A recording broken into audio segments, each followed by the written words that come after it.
they're hoping to do enough to destroy Hezbollah's capacity or willingness to attack Israel from the south of Lebanon.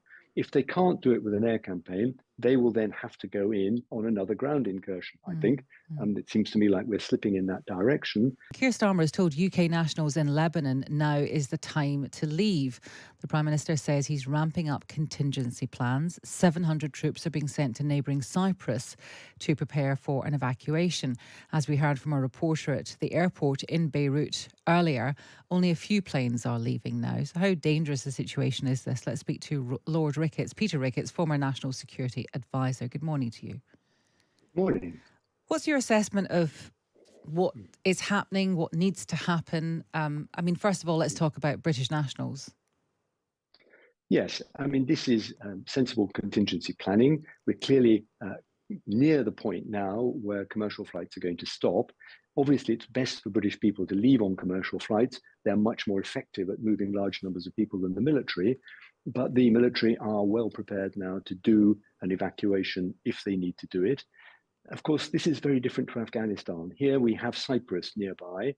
We did an evacuation in 2006 involving helicopters and aircraft and then ships to move, I think, 4,000 people out of Lebanon at the height of the Israeli incursion in 2006. So this is something that the military are well practiced at doing, and they're now set up to do it if the airport should close and people simply can't get out. A lot of people, world leaders, UN, etc., have used the same kind of rhetoric and saying, please, everyone, calm down. We do not need another war escalating in that particular area. That's stating the obvious. What do you make of this escalation? Clearly, no country can put up with rocket strikes on it for a long time, and these have been going on, and we must acknowledge, since October the 8th. But yes, this is going to make things worse, is it not? Well, Netanyahu has set this target of returning calm to the north of Israel.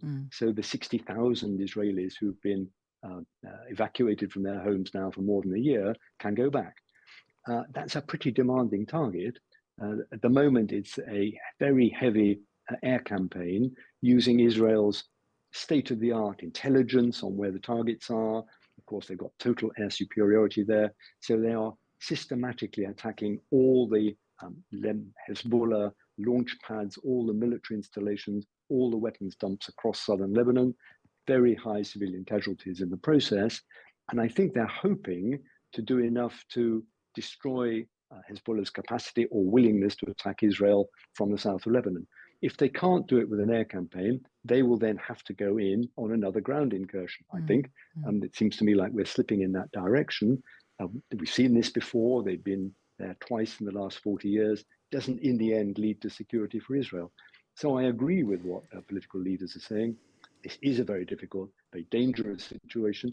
It's likely to drag on for several weeks with continued real risks for civilians in Lebanon. And of course, if there's a ground invasion, then those civilians are even more at risk. Yes, and it will push more and more people as refugees north out of the south of Lebanon towards Beirut in the north of the country. It will, of course, be much more difficult for the Israelis because, while they have this amazing technological superiority in the air, if they're fighting on the ground against hardened Hezbollah fighters, it's going to be much more difficult and grinding and slow. And the risk is that they get stuck, as they did in the 1980s when they went in, and then again in 2006.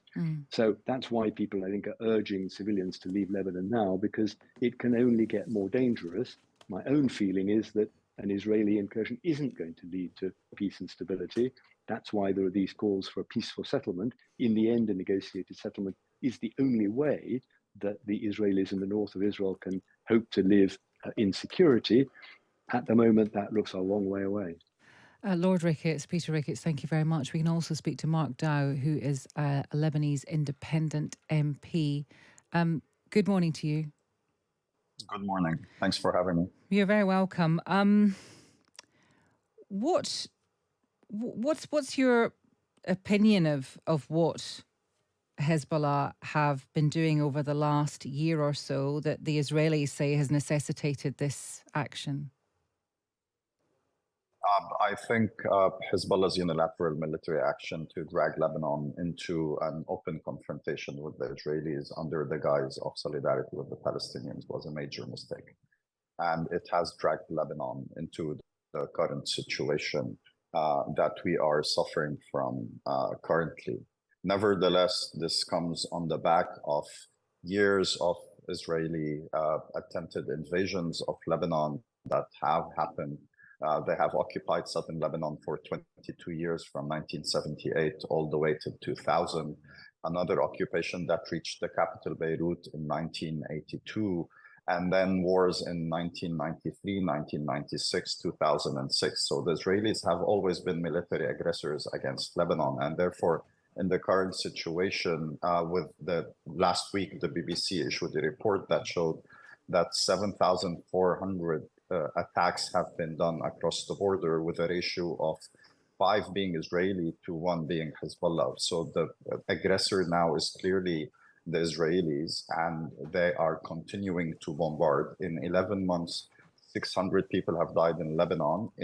2 days ago, the Israelis launched airstrikes, close to 1,000 airstrikes on Lebanon, causing close to 600 people dying in 1 day, as much as in 11 months. So we just shifted gear to an all-out war. And I think military action is not the solution at all. Hezbollah and Israel will fight, killing Lebanese left, right, and center.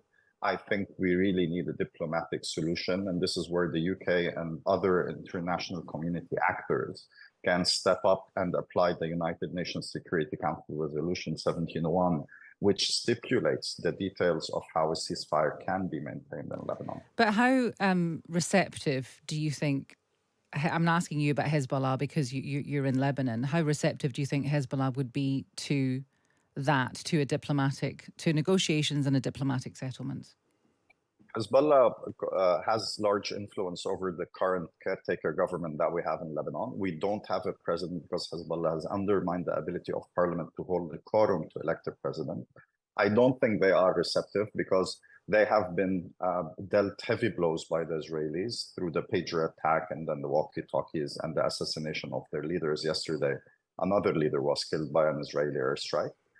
So I think Hezbollah is trying to save face instead of admitting that they've been hit hard. At the same time, I'm afraid that the Israelis will feel overconfident and again go into an adventurous military incursion into Lebanon. I think in Lebanon, the majority of Lebanese, through several surveys and polls, up to 70-75%, are literally saying we do not want this war. So Hezbollah has a major problem with the Lebanese public now. And as this drags on for days, and now it's close to a year, I think more and more people are shifting away from Hezbollah's belligerent rhetoric and asking for a diplomatic solution. So we need to do the pressure internally to stop Hezbollah, as well as internationally to stop Israel. What is your, finally, what is your understanding of the timing of these Israeli airstrikes on Lebanon?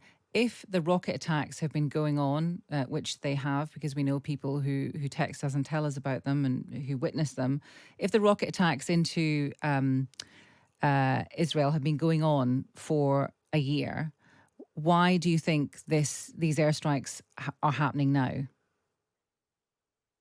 I think it's just a concentrated campaign. The Israeli government was very clear. After they've completely taken over Gaza, they're shifting their military actions towards the north. They got 2 heavy blows through the attacks that they executed through the pagers and the walkie-talkies, and the killing of the senior leadership of Hezbollah's military arm. Therefore, I think the attacks happen now to add a lot of popular pressure on Hezbollah, because in the past 72 hours, close to 350,000 people have been evacuated from the south, flooding the schools of the capital, the north of Lebanon, attacks on all Shiite community areas, including the Bekaa and the south. So I think this is part of a coordinated operation that the Israelis are doing to keep on the pressure on Hezbollah, whether hitting their leadership or their communication networks, and displacing hundreds of thousands from the areas where Hezbollah is mostly influential in the south and the east. Mark, thank you very much for speaking to us. That is Mark Dow. He is a Lebanese independent MP. And very even-handed there, wasn't he? He said that it was wrong for Hezbollah to have launched a unilateral action against Israel, which dragged Lebanon into a war that most people, the majority of people, do not want to see. But he says that in his view, the aggressor is now Israel. Their attacks outnumber those of Hezbollah by a ratio of 5 to 1. However you take a view on this, it doesn't seem like there's any resolution anywhere soon.